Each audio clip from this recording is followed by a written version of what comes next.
Erməni, rus mənim üçün eyni, yəni belə deyək də, amplituadadır. Yəni bizim bayramlarımız olanda Qarabağda ermənilər rusların dəstəyi ilə bizim bayramlarımızı həmişə qara bayrama çevirməyə çalışıblar. Yəni deyir, nə tökərsən aşına, o da çıxar qaşığına. Rusiyanın Ukraynaya qarşı elədiyi vəhşiliklər, Rusiyanın Ukraynaya qarşı elədiyi özbaşınalıqlar, cinayətlər cavabsız qalmamalıdır. Rusiyanın deyəndə burada söhbət konkret şəxslərdən gedir. Bu, Rusiyanın hazırda axtarışda olan prezidenti, vəzifəsini icra edən Putindir. Sonra deməli, onların uşaq oğurluğunda ad çıxarmış uşaq ombudsmanıdır. O cümlədən deməli Rusiya generalitetidir. Ümumiyyətlə bilirsiniz necədir? Bu cür düşüncə sahiblərinə deyirlər xəstədir. Bu cür düşüncə sahiblərinə deyirlər debildir. Yəni doğrudan da, yəni sən necə öz adıva yaza bilərsən? Mən bunu demişəm, yenə də deyirəm. Deyir, əkəndə yox, biçəndə yox, yeyəndə orta qardaş. Bu günləri qələbəni öz adına yazan Putinlər, Şayqular, nə bilim Lavrovlar, Patruşevlar, Narışkinlər, nə bilim Volodinlər, Matviyenkalar, Zaxarovalar zərrə qədər də olsa, yəni bu qələbəyə aidiyyatları yoxdur. Necə ki, bu günləri Azərbaycanda kifayət qədər satqın, yəni 5-ci kolonun nümayəndələri tapılıb, hansılar ki, gecə-gündüz Azərbaycan dövlətinin zəifləməsini istəyirlər, Azərbaycanın yenə də kiminsə köləsi olmasını istəyirlər. Yəni, kimin deyən yerdə aydın məsələdir. SSR-ni bərpa etmək istəyən Rusiyanın, yəni köləsi olmaq istəyənlər var. Geçsinlər, buyursunlar, yəni yol açıq, təyyarəyə bilet alsınlar və yaxud da ki, Bakıxanov küçəsində Rusiya səfirliyinə müraciət eləsin. Rusiya səfirliyi onları böyük sevgi və məhəbbətlə öz qoynuna alıb Rusiyaya göndərə bilər və Rusiyadan da onları müharibəyə yollaya bilərlər. Dünən axşam saatlarında bir videoya baxmışam. Deməli, Rusiya tərəfində döyüşən bir Azərbaycanlı yaramaz əsir düşüb. Soruşur, откуда вы? Deyir, iz Azərbaycanı. Deyir, как вы сюда попали? Deyir, bizi Rusiyada allatdılar, bizi müharibəyə cəlb elədilər.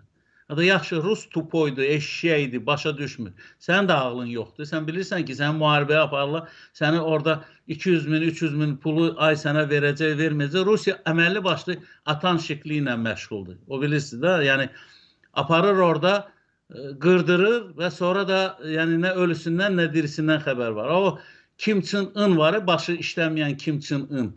Kim Çın In'in əskərlərini aparıblar, yandırırlar. Bankaya balaca bir külün yığıb, sonra da göndərirlər Kim Çın In'a ki, bax buna ləzzət al. Sənin əskərlərin qəhrəmandır və sən də bu, belə deyək də, külü göyə sovrulmuş əskərlərin ağ günə çıxardır Rusiyanı. Və qayıdıram sualınıza. Yəni Kreml bundan əvvəl vurulub. Bilirsiniz ki, yəni məsafə uzaq da olsa, Kremlin o təpəsinin ortasından, Putinin o başının ortasından necə qapaz vurarsan. Elə bir ki, həmin o dronlar Kremlin, bilirsiniz də, o qülləsinə çırpıldı. Sadəcə, yəni, mən ona arzulamıram.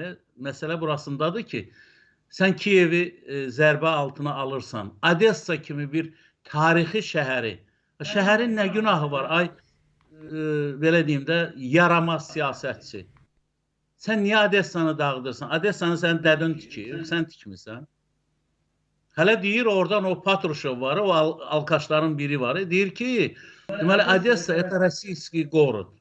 Ну, yaxşı, российский город, горod sənin dədəvə sataşır, anıva sataşır, nəsливə sataşır. Şəhəri niyə dağıdırsan? Hərbi müharibə aparsan, müharibənin də qaydaları var da. Sən güya generalsan, Patruşev. Sən güya generalsan. Sənin o rəhbərin var, Putin də güya nə vaxtsa hərbiçi olub.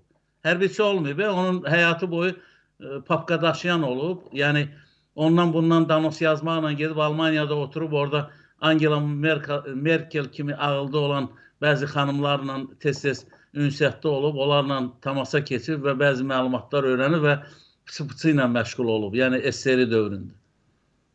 Və indi onun da xidmət elədiyi SSR yoxdur. Və indi xam xəyallarla yaşayır, deyir, mən SSR-ni bərpa eləmək istəyirəm. Yazıqlar olsun sənin o düşüncəvə. Bilmirəm, SSR-ni kimlə bərpa eləyəcəksən? Bir Həsirdir, bir Məmməd Nəsirdir. Kimdir SSR-i? Bu adam deyir, mən siyasətçiyəm. Lukashenko ilə bərpa eləyəcək. Bəli, bəli. 2-3 nəfər də yanına çağıracaq, o Puşilinlərlə, nə bilim o 3-4 dənə də öz ağlında olan var. Orada anqıracaqlar, deyəcəklər ki, da здравствует Союз Советских Социалистических Республик. SSR-nin abreviaturası budur da.